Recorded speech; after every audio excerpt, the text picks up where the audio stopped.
And they're revealing the details of the new Planar Ornament sets and likely mats. Let's go.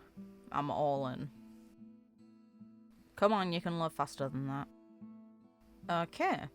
Echoes of War, Rusted Crypt of the Iron Carcass. So this is the mat that we're getting from Iron Tomb. I'm not shocked. Let's be real. Scholar Lost Vanquished Flow's Reticence is an interesting trace material. It gives me a new mat to farm. Thankfully, Serene doesn't seem to use it based on her own HoYoLab posts. So at least I have time to farm this for future characters, because it's the only mat that obviously no one has. Now let's have a look at what these Planar Ornaments do. Amphoreus the Eternal Land. The fact it has a Planar Ornament to me just kind of says everything that's going to become a real world. So, Planar Spear, Last West Wind of Amphoreus, and the link up Eternal Verses of Amphoreus. 2-piece set bonus increases the wearer's crit rate by 8%. While the wearer's memosprite is on the field, increases all allies' speed by 8% and it cannot be stacked. That's pretty cool actually. Especially for characters that need speed. So for me, upcoming, Serene herself clearly scales on speed, so this is her best in slot, and they even showed her with it in gameplay within the special program. But in the event, because we had the option to farm the set for her in advance. But, for example, Hyacinth, she needs a lot of speed in order to be optimum. I think it's like over 200, which is mental. But obviously her light cone provides it, and her main set also provides it. Both the healing 4-piece and the Planar Ornament 2-piece for the Grove both provide speed, but this will passively give her more speed. It helps you reach her threshold. And then speed is normally a pretty good stat on most characters. There's very few exceptions where speed actually sucks. I'd say the only characters so far that we really have that want to be kind of slow are Castorus and Treeby. In Castorus' case, it's because she wants to be slower than Neverwing. And now the next one, Tengoku at Livestream. This is the one that shows Sparkle in it. So we've got Livestream's Protean Vistas, and we've got Livestream's Chatter Banter. Okay. 2-piece set effect. Increases the wearer's crit damage by 16%. Nice. If 3 or more skill points are consumed in the same turn, additionally increases crit damage by 32% for 3 turns. Mental. Okay. So, this is really good for the DPSs that Sparkle realistically wants to be with. To me, Archer and Imbibitor Lunae are the main examples of this. And there's a chance there'll be future characters that use multiple skill points. This makes me think that the next world is...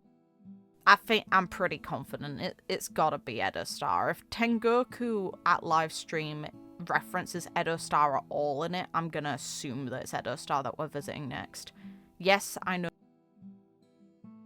not all of the Planar Ornaments are on worlds that we're actually gonna visit, but there's a lot of reasons that I think that quote-unquote Edo Star was the best decision that we've gotten so far and the most likely one. And I think that they're ironing that out more and more, both with the recent Myriad Celestia trailer and with this Planar Ornament set. They keep drawing attention to it on purpose. Then Stagnant Shadow Shape of Ashes, clear the stage and obtain new fire-type character ascension material, Radiant Prominence. So that's gonna be for Constance, who I'm probably not getting. Sienna. I rate these two. I think both of these two fill a position that didn't already exist. I'm pretty sure Rutilant Arena is one of the better pieces for both of those characters, and now they actually have a better option because it scales with crit points and gives them...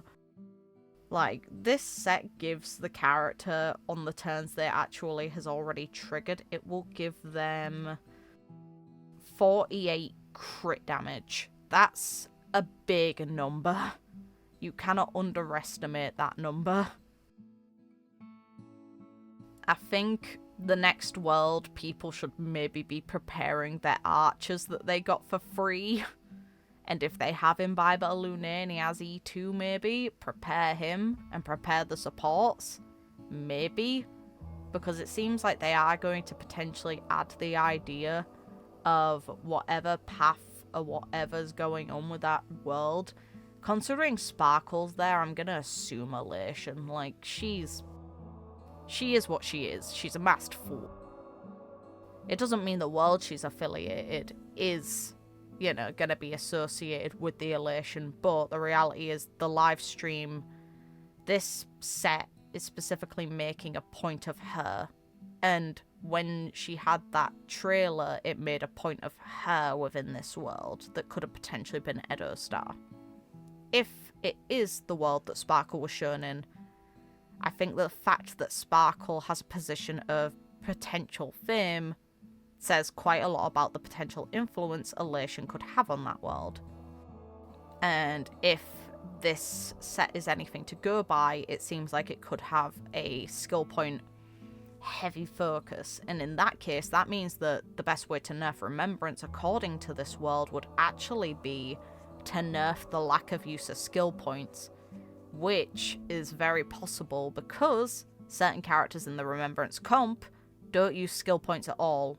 Evernight doesn't use skill points at all. She doesn't care for them.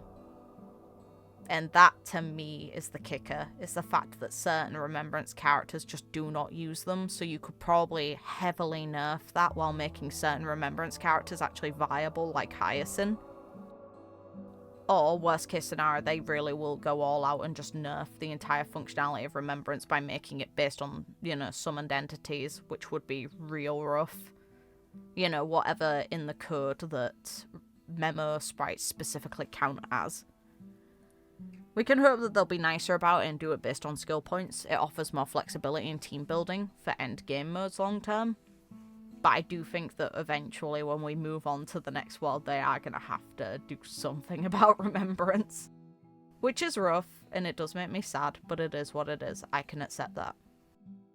Let me know what you think. Thank you for watching. Have a good night, morning, day, whatever time it is, wherever you guys are in the world, and take care of yourselves.